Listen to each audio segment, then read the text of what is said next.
Whoa! Mike, did you see that? Here, you want it back? Take it back. Check. No? Nothing? So now we need 2 new mics. Wait, did that get it?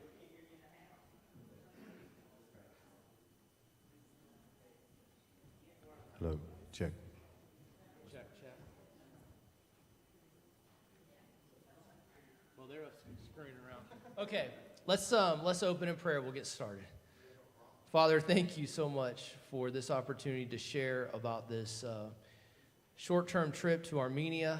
Lord, we pray that this would be a time that really informs us more about your work there in Armenia. May it be an encouragement, Lord. May you open hearts and minds and just give us ideas for future work there, ways that we can be praying for our brothers and sisters in Armenia. And we just commit this time to you and ask that you would bless it in Jesus' name. Amen. Okay, so we have a few different things throughout this time that we want to show you video-wise. This first short video, and these are short videos, it gives background about the work that's being done and has been done over the last 20 years or so in Armenia by North Carolina Baptists. And so the information you're going to see in this video is all the information we had before we got on that plane to go to Armenia. We did not know any more details other than this is really neat. God is calling us to go there, and I'll let you see for yourself.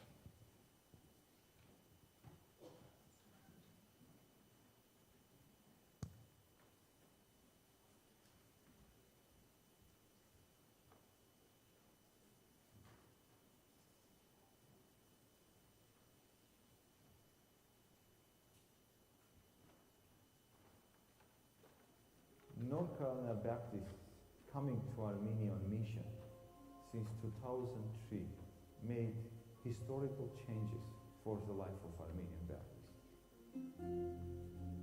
After collapse of Soviet Union, you were shoulder to shoulder with us as North Carolina Baptists.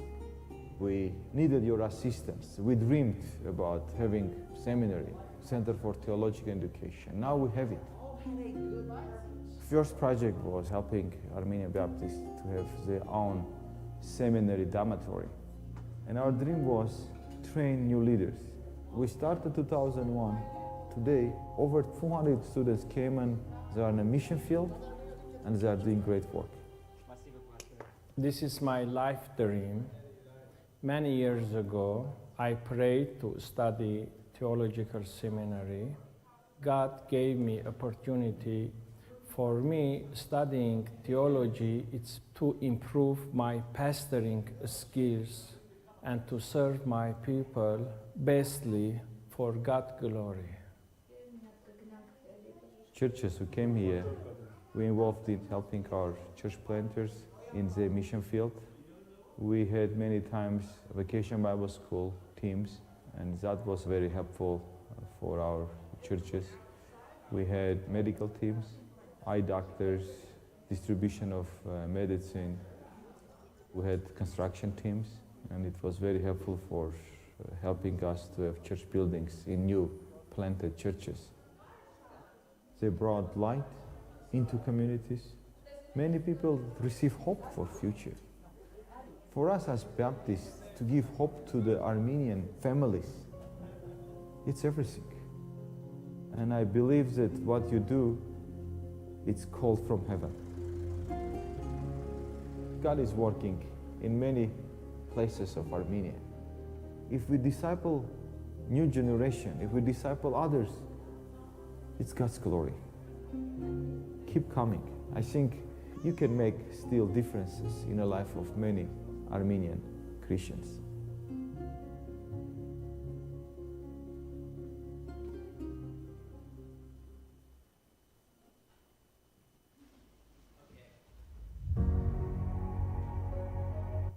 Before we show this next presentation, I will say this. We knew a little bit more than what you saw in that. We knew that we were not going to build church buildings, or to do medical missions. We knew that we were going to do teaching. And so the gentleman that you saw there is Asiter, and we had met him through Richard and Leslie Brunson, and they've had a long friendship with him. And a lot of teams have gone over there to do a lot of different things, and we'll talk about that some tonight, particularly at the end of this presentation. But what we did know, we knew that we were going to be teaching at their seminary, at the Theological Seminary of Armenia. And we didn't want to ask too many questions, but we kind of getting down to the nitty-gritty when we were going to leave, we were trying to find out more and more, okay, what are we, how many people do you think will be there? What do we need to have? And they were great. Astor was great, but we knew that we were going to have a full load of teaching time. I would be teaching in the seminary with the men training for the pastorate, and Alicia was with the sisters in the classroom right next door doing how to study the Psalms. And that was pretty much what our mission was for this time. Now, we got to do other things when we were there that was ministry related, of course, but that was the focal point. Now what we want to show you, this is what our mission trip historian has compiled. It shows pictures taken during our time leaving Raleigh all the way to Armenia and on the flight home. So go ahead.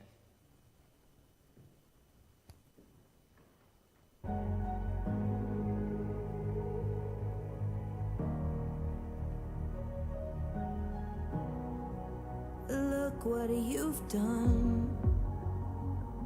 How could you fall so far? You should be ashamed of yourself. So I was ashamed of myself. The lies I believed, they got some roots, they run deep. I let them take a hold of my life. I let them take control of my life. Standing in your presence, Lord, I can feel you digging all the roots up. I feel you healing all my wounds up. All I can say is hallelujah. Look what you've done. Look what you've done in me. You spoke your truth into the lies I let my heart believe. Look at me now. Look how you made me new. The enemy did everything that he could do. Oh, but look what you've done. Suddenly all the shame is gone. I thought I was too broken, now I see you were breaking new ground inside of me. Standing in your presence, Lord, I can feel you digging all my roots up. I feel you healing all my wounds up. All I can say is hallelujah. Look what you've done. Look what you've done in me. You spoke your truth into the lies I let my heart believe. Look at me now. Look how you made me new. Oh, the enemy did everything that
Pretty good for a little 10-year-old, huh? I don't know how those kids do those things these days with all that technology, but she did it. Let me just say this before Jonathan and Whitney come up. We look forward to expanding on some things that you saw tonight, but just thank you so much for making this trip possible, for partnering with us, financially supporting and praying, and just encouraging us all along the way. What an awesome thing. We are so grateful for you guys so much. Can't really put it into words. But I want you to hear a little bit from Whitney about her experiences.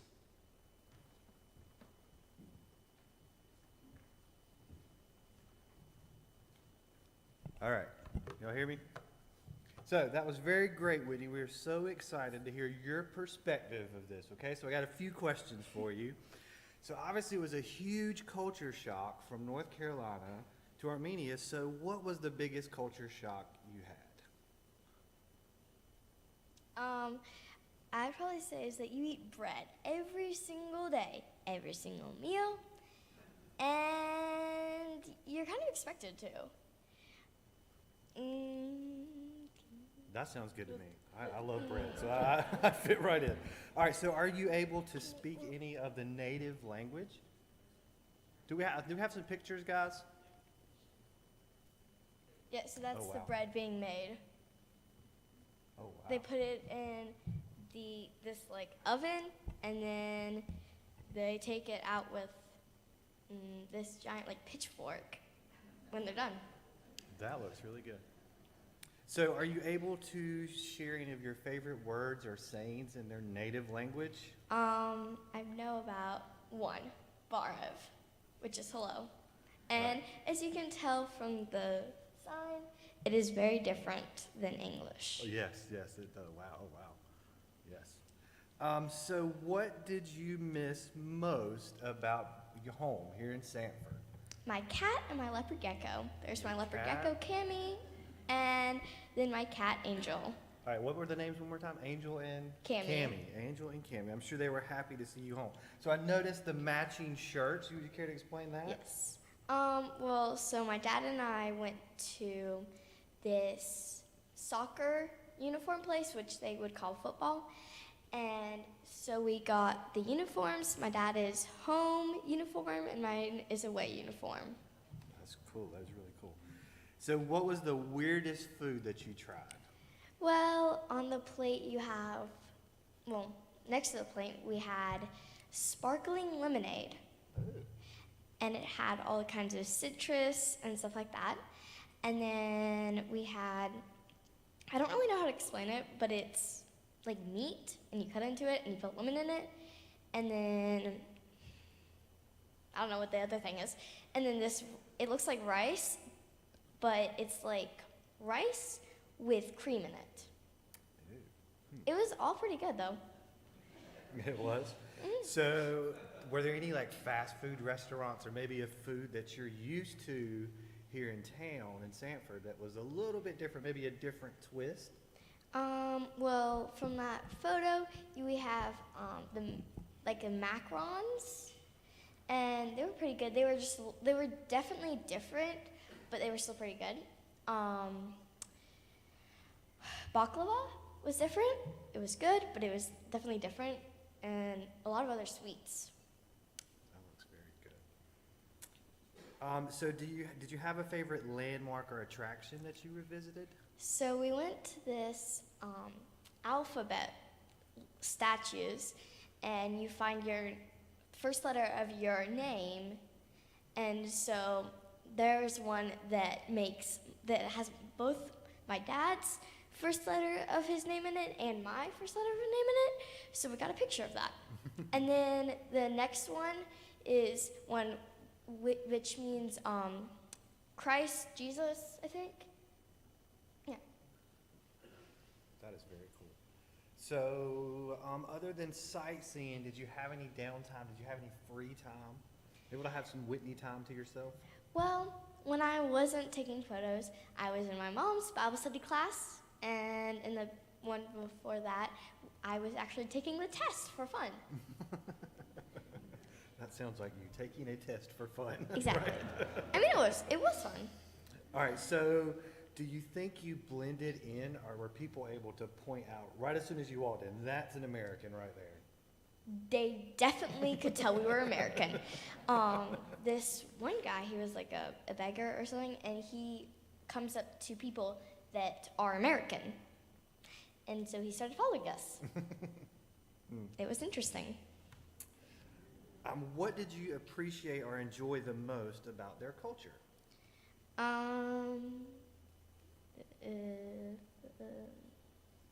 Okay, it's a couple back. The one before that. Okay, so they were all very giving, and they all were generous, I guess, to everybody. generous, Even yes. if you weren't American, everybody. So, were you able to make any friends while you were there? Anybody close to your age? So I saw the youth were, what, 18 to 35? Well, that's what like a youth group would be. Yes. So Marcella there, she's 15, and she was Aster, which was our host, his daughter. Could you share some of the responsibilities that you had while you were there? The next one. Okay. Well, yeah, I guess you would say. Well, I would take photos, so those photos were taken by me. Yes. So taking photos, the historian, yes. Exactly. We got to witness some of your work. So what are some of the tools or experiences or lessons that you learned that will help you witness here in Sanford? Well, I learned that even if they spoke a different language, you can still be friends with a lot of different people. So how were the church services similar or maybe different from a church service here at First Baptist? So one of the photos back there, right there. So if anybody can read that, it says by Casting Crowns. So they would sing definitely similar music, and then I don't know what the title is, but yeah. Oh, Who Am I? Wow. And then the next photo is so before. It would be kind of like a children's sermon, but before the pastor would start preaching, all the kids would come down and they would pray, and then one of the kids would come up and say a Bible verse. So there's the photo of a kid saying a Bible verse, and then after that they would all leave and go to their Sunday school rooms. So what did God show you about serving others while on your trip? That it is fun to serve other people, and that you can still communicate with people, because so we had a chauffeur, I guess. One of the drivers was the youth pastor at the church that Dad spoke, and even though he spoke he spoke Armenian, he couldn't really understand English. He would still be able to kind of understand what we were saying, and it was really fun. That's awesome. So, with all this time there, what do you think, what can we do to pray for these people? Well, What is their biggest or most important prayer concern? probably that so in the church, in that background, a lot of the churches that are Catholic and stuff like that are still being used, still living, and it is definitely really sad. So the saying churches are still there, but nobody's actually meeting, Well, right? no, people are there at the churches that are really old, and they keep a lot of the old beliefs, and they still believe them. All right, well, thank you, Whitney. It's such a blessing that you were able to go, and we're so excited to hear that. Can y'all give her a round of applause? She did great, didn't she?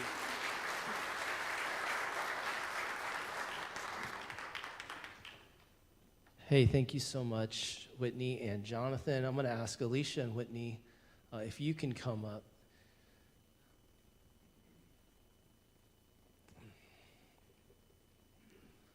So we have a few more just PowerPoint slides, individual slides we'd like to show up here and talk to you about. And just a quick background, too, about Armenia. It is very and I think rightly so, proud of the fact that it is the oldest nation to be a Christian nation. They made Christianity their official religion, and I'm just, the fact that they have such a steeped tradition in Christianity, I think, is a positive thing. Even before Constantine made Christianity the official religion of the Roman Empire, back in the 4th century, Armenia established itself as a Christian nation. The Armenian Apostolic Church is the official state church. And while it's not officially Roman Catholic, it's separate, it has a lot of things that reminded us of Roman Catholicism. And I think one of the things that Whitney was trying to communicate is that you just watched a lot of people coming in and doing things that seemed very ritualistically. We can't see people's hearts. But it just, in talking with the Baptists on the ground there, a lot of people just kind of identified with the church, but there really wasn't a genuine personal commitment to Christ, it seemed. So that's kind of a prayer request and burden for the country. Even though it identifies as Christian, has a national Christian church, that there would be true, believers in a greater way there. So what else can I tell you? There are 3 million people in the nation of Armenia, and 40% of them live in the capital city of Yerevan. We'll see some pictures of that and talk a little bit more about Yerevan. But we went to and stayed at the seminary in Ashtarak, which is about 25, 30 miles outside, or minutes in a car from the capital city. So go ahead and let's start with that, not that one. Not the beginning, just pick up from where you left off, I guess, would be the way to do it.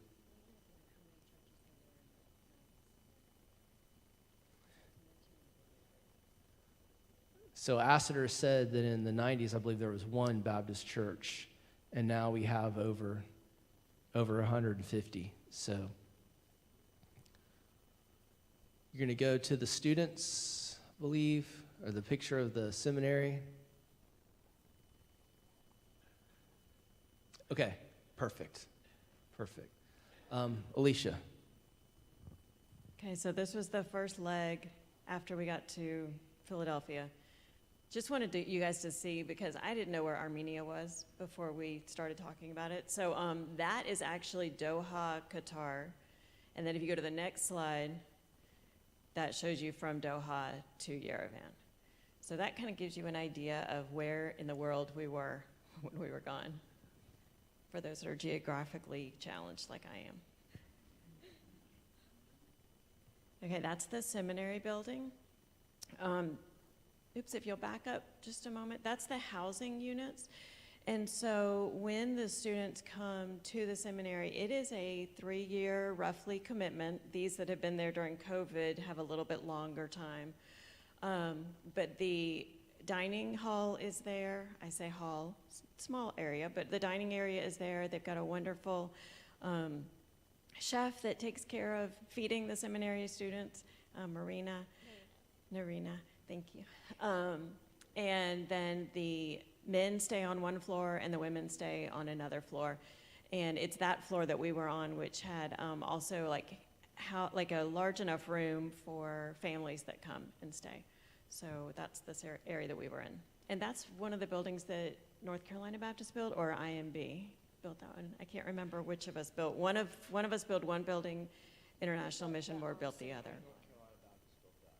Okay, I can't remember. Okay, next. Thank you. So those are our translators. That is Maggie, who is Assiter's oldest daughter. She's 25. And she was my interpreter, and then she interpreted for Sam during the Saturday service. And then that is Nellie standing beside Sam, and she interpreted for the seminary class that Sam taught with the brothers. That's both of our classes together. Right before the exam. So the guys were really nervous. The girls were not. I was like, it's nothing. They were really nervous, so they were like, okay, hurry up with the picture, hurry up. And that's, again, the the closest. Let me take some time to tell you just a little bit about some of the ladies there. I told you about Maggie. Annie is in the front in the pink, and she's a single student. All of the students have to be recommended by their church in order to be accepted in the seminary. They can't just apply. They have to be recommended by the church. They have to be wanting or in ministry in their church. So I believe, if I remember correctly, she works with children at her church. And so they'll come from all across the country, and they'll come and stay. And then on the weekends, sometimes they'll go back, or if they have a gap in classes, they'll go back home. So she stayed at the seminary as well. And then behind her is Zippor. And Zippor is a Syrian refugee, and I'll tell you a little bit about that more. She could speak a little bit of English. She would have her English Bible and her Armenian Bible in front of her during class time, which was really neat. And sometimes, like Whitney was saying, that we could communicate despite the language barrier.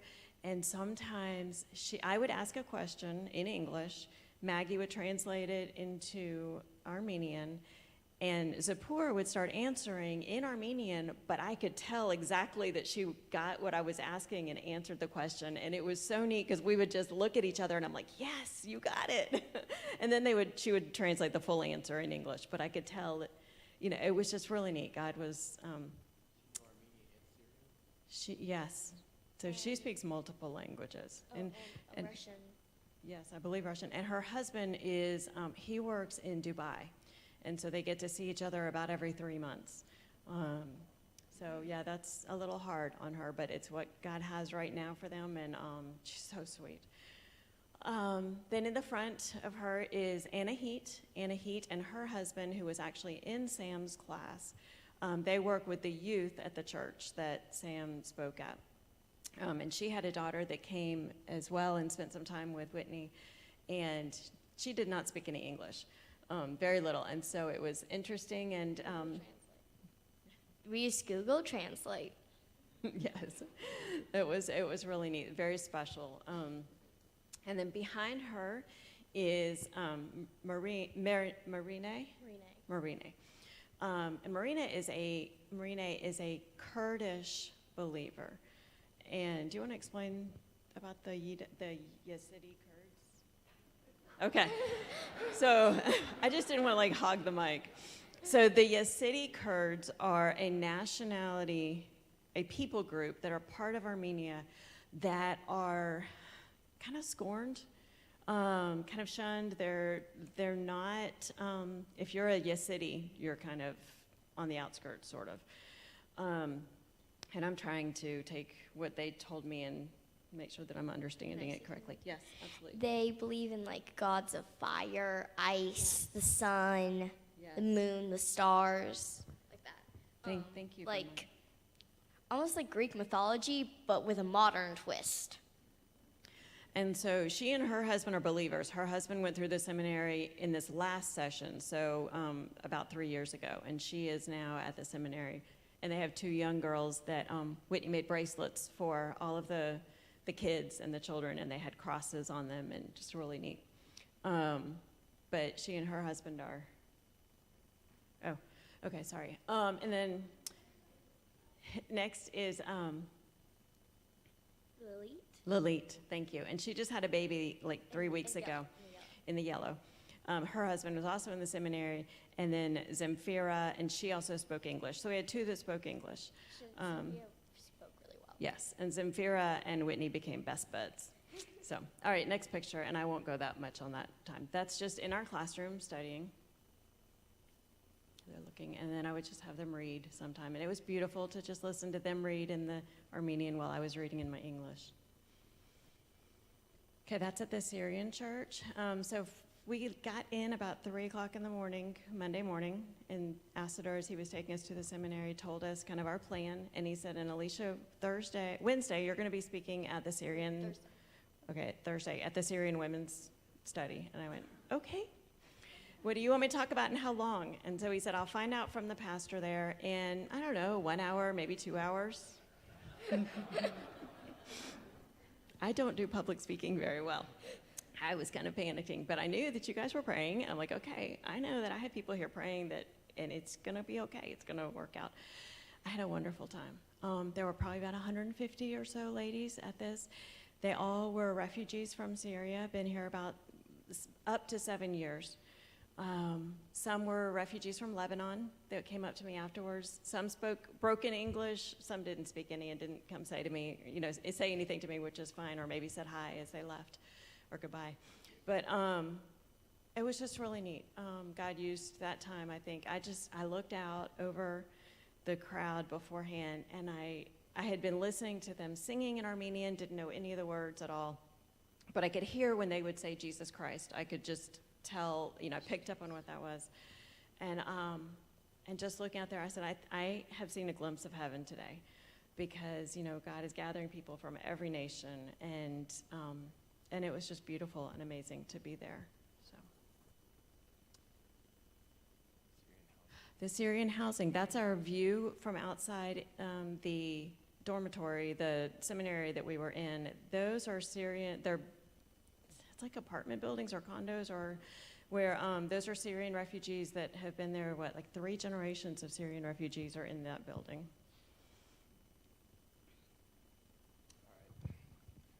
All right, I'm not going to go through every one of their names, okay?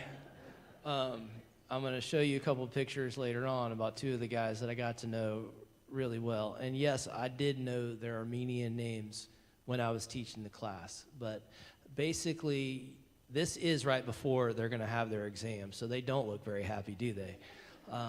They're not very excited. But, yeah, so that's the group of guys that we had. And we started out, we were supposed to have 11 or supposed to have 10. One wasn't able to make it. You can just imagine they're trying to, make a living, provide for, some of them have wives, some of them have kids.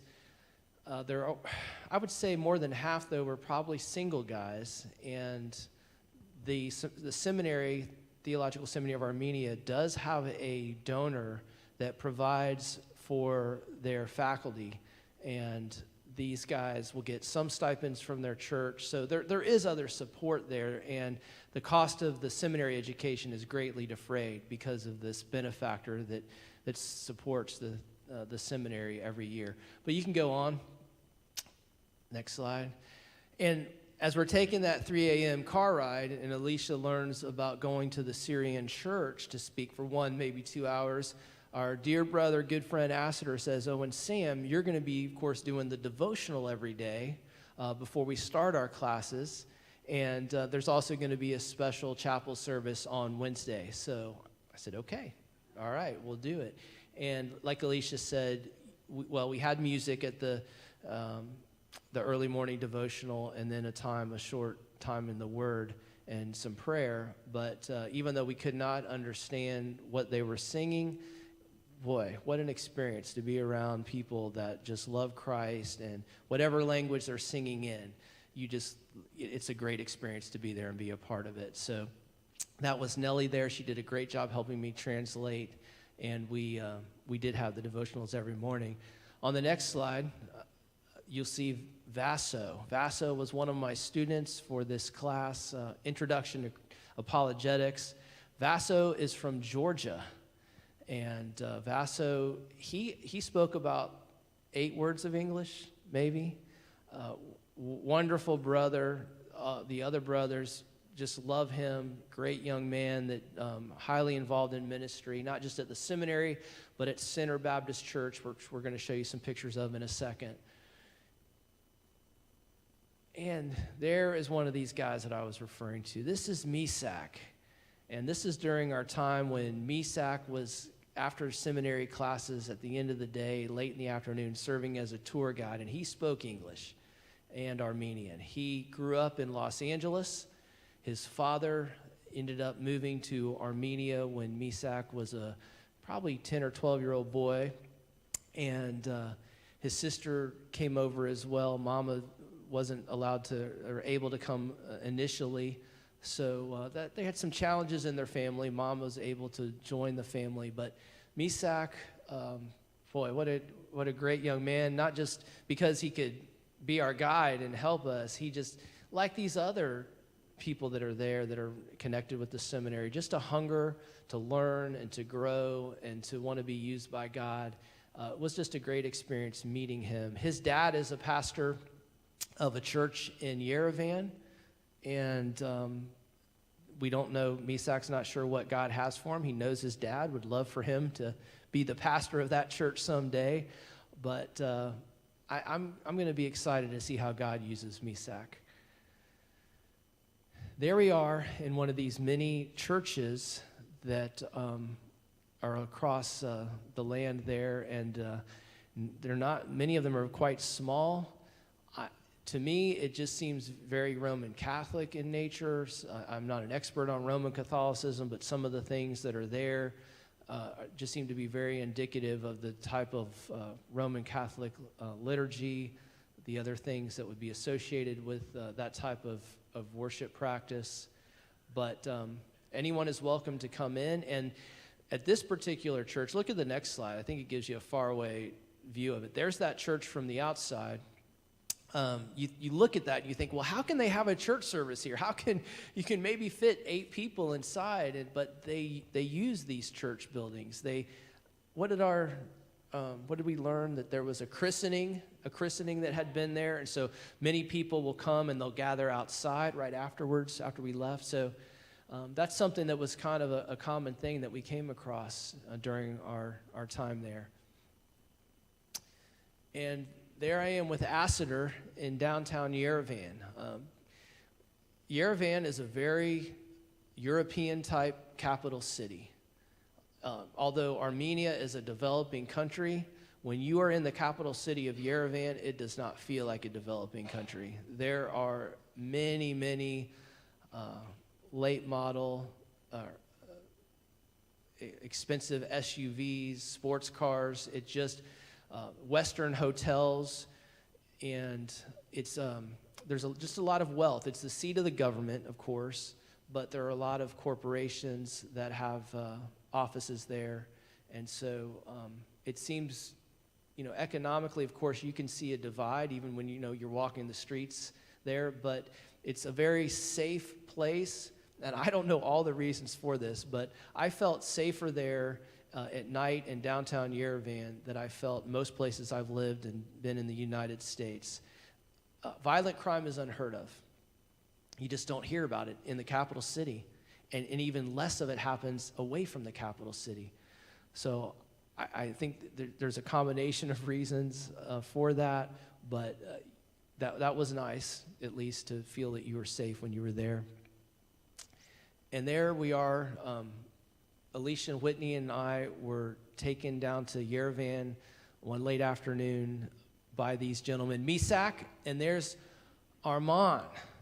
So Misak is about 25, and he's probably in the middle range of the ages of the men that were in the seminary, young men. Armand, he was 19, and he aced the final exam. He is not fluent in English, but he's getting there. He is an amazing young man, and again, I'm excited to see how God is going to use him. We're walking down this capital city of 1.2 million people in one of the main areas, and we hear Armand, and somebody knows him. It's a cousin that's actually from Russia visiting Yerevan, and they just happen to run into each other. It's an uncle? Thank you, Whitney. No. And then his uncle. That's right. This happened a second time. But they're very giving people. You see that we've got, what was that, a juice drink? They insisted when they took us out, they would buy us something. We could not buy it for them. They had to buy it for us. And that was just kind of the temperament of the people. Somebody said to me at one point when I said, no, let me get this for you. They said, you'll get used to Armenian hospitality. You'll get used to it. And they're very hospitable people. Okay? Oh, yes. This is my buddy. He is the security guard at the seminary. His son is a student there and works at the seminary as well. But I love this guy. I mean, he was great. He would come over, and I think he spoke maybe 6 words of English. But he wanted to ask me questions. he wanted to ask me, it wasn't Bible trivia, but he wanted to kind of, ask me things that he had questions about. And so through a translator, somebody translating Armand, somebody at the table, he would ask these really good questions. I enjoyed him. He was great. And he wanted to teach everybody he meets Armenian. So, yes, Barev, yes. Talk. Okay, thank you. So you know more Armenian than I do. You know twice as much as I do. There you go. What's the next slide? All right, Alicia. So when we went over there, as Sam said, we weren't sure what we were going to be doing, and so we took bracelet making things for Whitney, which she was able to use and give to the moms to give to their kids, or give to the few kids that she did meet. And then Razi was awesome and gave me some VBS supplies, because again, we didn't know what kind of kids, how many, what we were going to be doing. So we took over their Noah's Ark foam kits. And these ladies were all like, can we take those back to our churches? I said, yes, please do. And so that's us just passing them out, making sure all the parts were in each one that they got. I think it's really cool that we did Noah's Ark, because from our window, and I'm not sure if we have a slide of this or not, but we could see Mount Ararat, which is, the Bible says that Noah's Ark landed on Mount Ararat. We don't know if it's the same Mount Ararat, but still just kind of cool, kind of neat. And this is that youth meeting with the 20 and 30-year-old young adults. So just more of a laid-back Saturday afternoon time there. And again, had to have a translator. Maggie did a great job. That's at Center Baptist Church. And I think the next slide shows what happened afterwards. I'll let Alicia explain this. You might want to tell about the guests. Whitney. That's okay. So on the right is Zamfira, who is in Mom's class, and her husband had a birthday the day before. So she brought cake and these Armenian sweets, which were really good, and then we had sodas and stuff like that. And then next to her is Anna Heat's cousin, which is also in Mom's class, and Anna Heat's sister had a birthday the day before, and so it was a combined party for Zamfira's husband, Daniel, and then Anna Heat's sister. So that was really fun. That is Sunday morning at Center Baptist Church. Saturday afternoon, when I was teaching a lesson there, I saw that there were people, I had a translator, but there was a group of, 2 or 3 younger Armenians, up front, and they seemed to be tracking with what I'm saying before I'm being translated. And I thought, okay, they're bilingual, and this is really cool. They had seen the movie reference that I gave, so I thought this is really even more cool.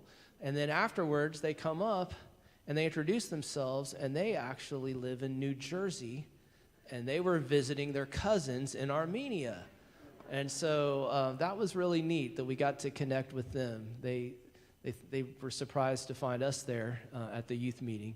And that Saturday morning, this is a church that holds, Sunday morning, about 350 people, maybe a few more, and they really kind of pack it in. They have a balcony that's a lot smaller than our balcony here, and there were just a few seats that weren't taken on Sunday morning. And so it was a great group of people.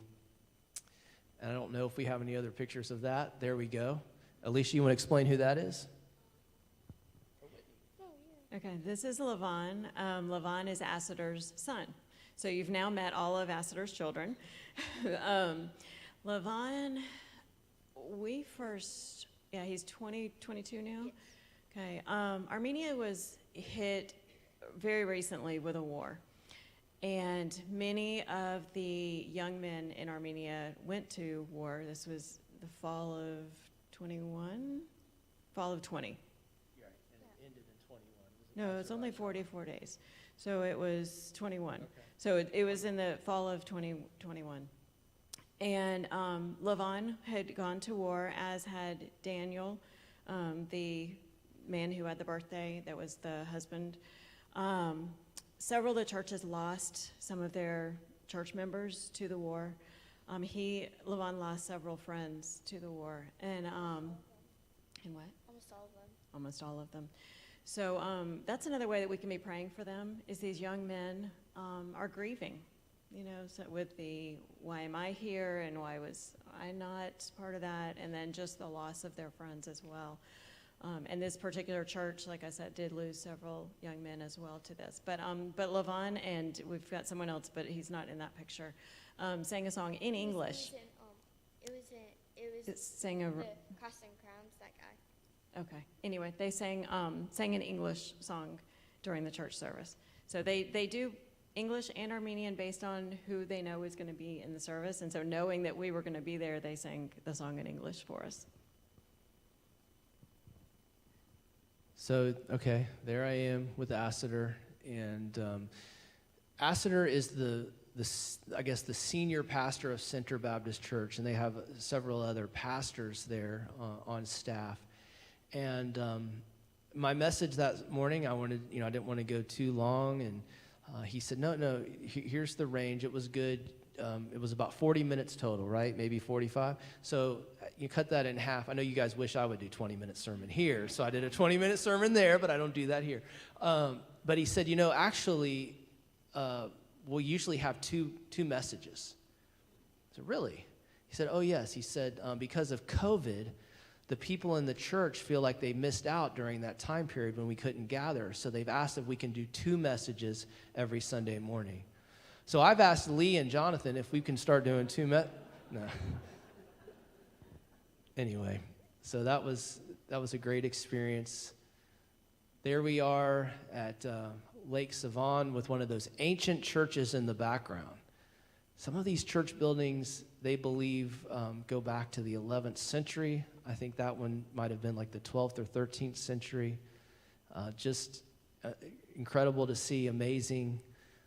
Beautiful lake, beautiful area. We were able to go there on the weekend, and I'm not sure what's next here, but oh yeah, Whitney got real nervous. I wasn't supposed to walk out there on that ledge. She said, "Dad, you're Mr. Cautious, and what are you doing out there?" So basically, Dad gets really nervous when my sisters and I do anything that could remotely cause us to be injured. And so when he started to walk out onto this, it's almost like a maze, but so he stood on top of it, and I was like, "Dad, are you feeling okay?" But he ended up making it back safely. She's exaggerating about that other stuff. So this was a big thing. A lot of the people, when we went to this, again, another ancient church, there was actually a priest that was at this particular church. And the people that were visiting this site or coming to it to light a candle, whatever they were doing there, almost everyone wanted to have their picture taken with this guy. This is Michael. He's important in Armenian church history. Goshevank, that's his nickname, Michael. And so I thought I'd get a picture with Whitney in Goshevank. Okay? Oh, this was a fun experience. When we were going up to that particular church where the statue of Goshevank is, our Roman, who was our driver, which, by the way, I'm telling you, there's no such thing as a 2-lane road in Armenia, apparently, because they will find a way to make a third lane. It's not a 2-lane, it's a 3rd lane. And I saw my life pass before my eyes. I saw an army truck coming right at us. And I don't know how we did it, but we're here. Thank you, Lord. But Roman was driving, and Maggie was along translating. And as we're going up to this church, we're walking up the hill, Maggie and Roman, I think, both recognize this man who's selling his wares by the side of the road, Armin. And Armin is a pastor. And Armin was wonderful. He didn't want us to leave without giving us something that day. And we insisted that we do something, at least for the church. And he let us do that. But his son had a little roadside stand with 2 other young boys. And it was almost like this little roadside cafe. So kind of an elaborate lemonade stand. And the dad wanted to make sure that we stopped by. And they served us tea, corn on the cob. It was good. And we got his picture there. So I don't know if you have anything else. There's an outdoor market right in downtown Yerevan with just dozens and dozens of vendors, which is, we had a good time visiting that. It was a really neat thing to see. It's just kind of part of the culture. I thought I'd put that in there for you to see. And then one of the last evenings that we were there, we went over to Astor's house, Astor and Jasmine, and Levon's not there yet. He came in later. But again, Armenian hospitality, and plus we're there with other brothers and sisters. Just a great experience, learning more about the history of Baptist work in Armenia, just a relaxed time in their apartment in downtown Yerevan. So there we go. Let me just say that, so our time there was focused on the education part. And the seminary class that I taught, the men actually, get credit for that. They have resident faculty, but they have visiting faculty that come in. And it was a great experience. I really didn't know what to expect, but I think it went well. They were very eager. They were very bright. They had a lot of great questions, very interested in taking what we talked about in the classroom, applying it to ministry. And so that was a great experience. And I look forward to an opportunity to hopefully do something in the future. Astor's already invited us to come back and given us some ideas with that. And I think the ladies get credit too as well. So that was the focus there. But I want to show you a short video too. It gives some other ideas on ways that we as a church can partner in future ministry with the Armenia Baptist Union. You've seen some of that. Some of this will be a repeat, but I just want to show this short video, and then we'll come back and take some questions and talk a little bit more before we close out. When Jesus was asked about the most important commandment, he responded by saying to love God with all your heart, soul, mind, and strength.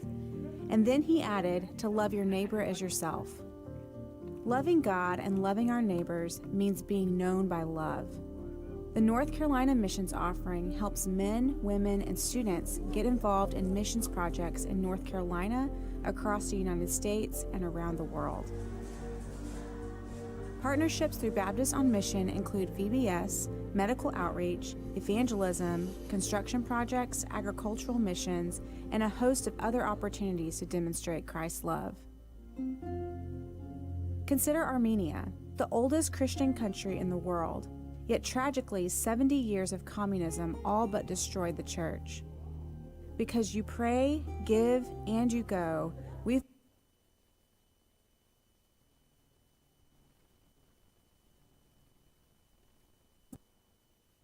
been able to help the Baptists of Armenia grow from a single church with just a few members to 150 churches with 6,000 members. We've also helped plant churches in several neighboring countries, and over 400 students have been trained through the seminary where our partnership started. Keep supporting North Carolina Missions Offering. You help not just missions inside of the North Carolina or inside of the United States. You are helping people like us in Armenia and many other countries. North Carolina Baptists coming to Armenia on mission since 2003 made historical changes for the life of Armenian Baptists. God has a good purpose. Be strong of supporting North Carolina Missions Offering. Thank you very much for your faithfulness, for your love towards mission. God bless. Lights. So, as a church, we support Baptists on Mission. We give to that. It's been in our budget since I've been here, and I'm sure it's going to be in going forward. So that gives you an idea of what your financial support, what we've done and continue to do in Armenia.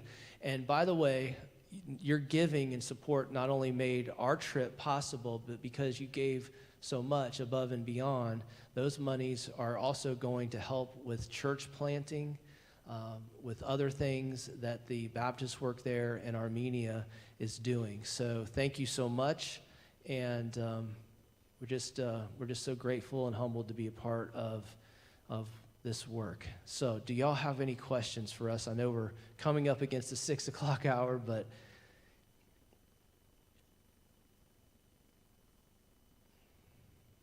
I love the food, by the way. Okay, if anybody was wondering, no, that doesn't surprise you. Well, and if there are no, I just realized I didn't tell you guys about Maggie, and she was amazing. I could not have functioned this week without Maggie at my side.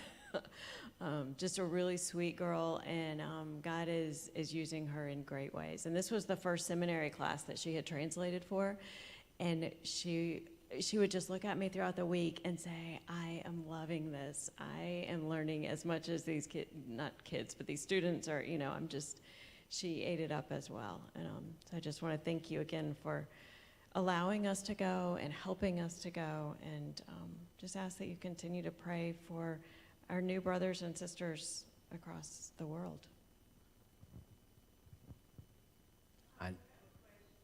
Yes.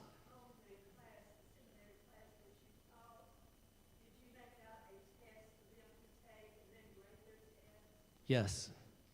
Yes. In fact, I wasn't aware that needed to be done until we got there. And Alicia and I both were told, no, you need to have a test, final exam. And so, yeah, they all passed. They all passed, yeah. Also for moms, when I go and tell this for her,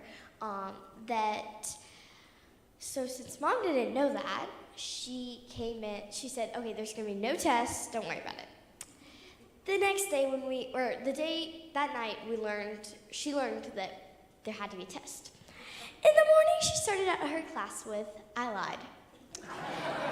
And so Maggie was great, and she translated mom's test from English to Armenian so they could all take it. Great question. No, and that was neat to see, actually, I don't know. I know we have a lot of teachers here. When you feel like, okay, somebody got 100, that makes you feel good. So I was on the right track. So I was, and most of the grades were right there, kind of in the high B range. I think I was a fair teacher. I did. I taught apologetics. They were very interested in it and did a great job. So, anybody else? Yes, sir. When you were out in the town walking around the streets, was it unusual for someone to speak English or understand English?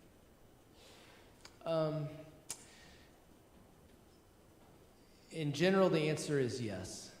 Yes, it would not be unusual for people to speak Russian.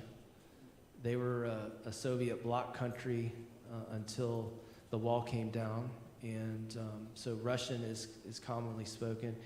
In the downtown, if you're going out to eat, if you're going to a vendor, they know enough to where they can communicate with you most of the time. But English is not widely spoken there. Did you see anybody of the New Jersey people? Did we see other Americans that we know of? No, that I know of. It was hot. It was hot. It got a little bit cooler at night there. The country is 93% mountainous, so the elevation's a little higher in almost every area, but we were having the same kind of heat wave that you were having that week. But so we had packed mostly warm weather clothes. We got a few cold weather clothes. So we only wore the cold weather clothes one time. We went to Lake Salon, which Mom mentioned, I think, Mom or Dad. And that was a lot cooler because you have the lake. So that was the one day we actually wore warmer clothes. But otherwise, we all wore definitely t-shirts and shorts. Anything else, y'all? Yes. How is Christianity received in general? I know that they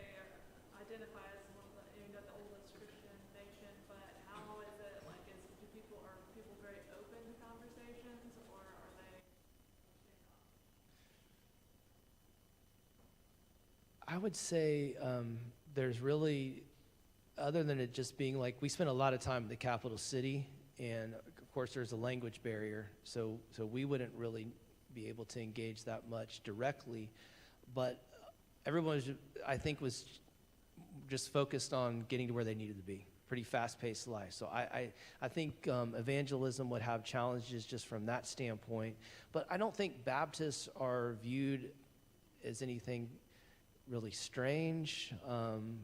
They're not within that state church realm, so not as well received as if you were in that kind of vein.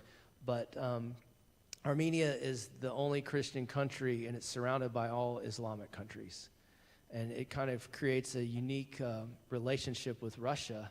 Russia historically has been their protector from Islamic aggression, and to this day, they still, although they don't want to be under, Russian hegemony and rule, they appreciate Russia kind of being there to be a protector against countries like Azerbaijan. But there are no sanctions about sharing your faith or evangelizing or proselytizing. You're free to do that. Yes.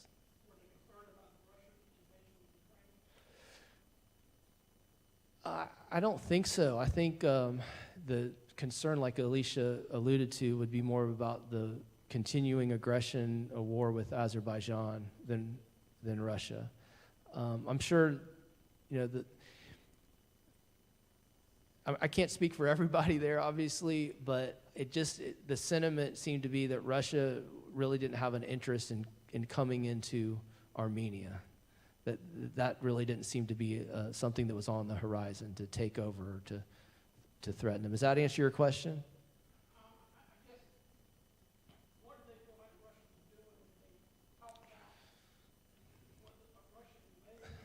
Yeah, I think it's because I think they're probably reticent to talk about Russia in a negative light because Russia is still kind of involved in their diplomacy with Azerbaijan, and they still see Russia as a protector. One of the phenomena that was happening is that people were fleeing from Russia and going into different places, including Armenia. So you had a lot of Russian immigrants that were moving into Armenia. But I think people probably are wary of Russia, and rightly so, but they don't want to be too open about that. Good question. Anything else? Yes, sir.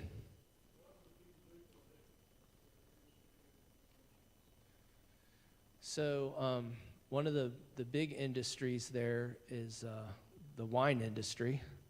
They say that they're superior to France in terms of their vineyards. Alicia, what did you think of their wine? So we'll just have to take their word for it. I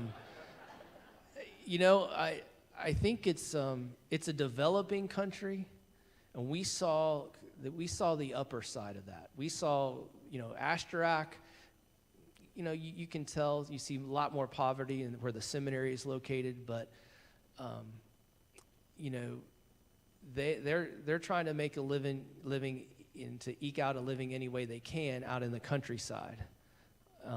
Tourism, believe it or not, Armenia is becoming kind of a tourism destination.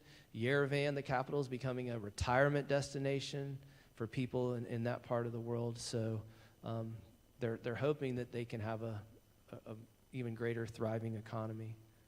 Financially, too, I think that they've had favorable financial laws that has helped out the economy there.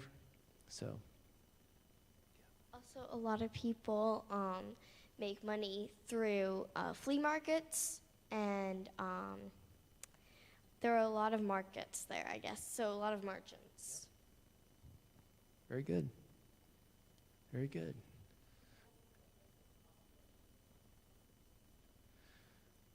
The homeless population, again, we didn't see that. I mean, obviously, driving through the town, we didn't see that in great detail. There was some. You noticed it, but you didn't see a ton of it. Just in terms of the cultural makeup, Armenia is a place where many, many generations would live under one roof. Okay, so that's another thing. Going once, going twice. Man, you've been a great group. Thank you so much for coming out. Now we're going to move into our church and conference.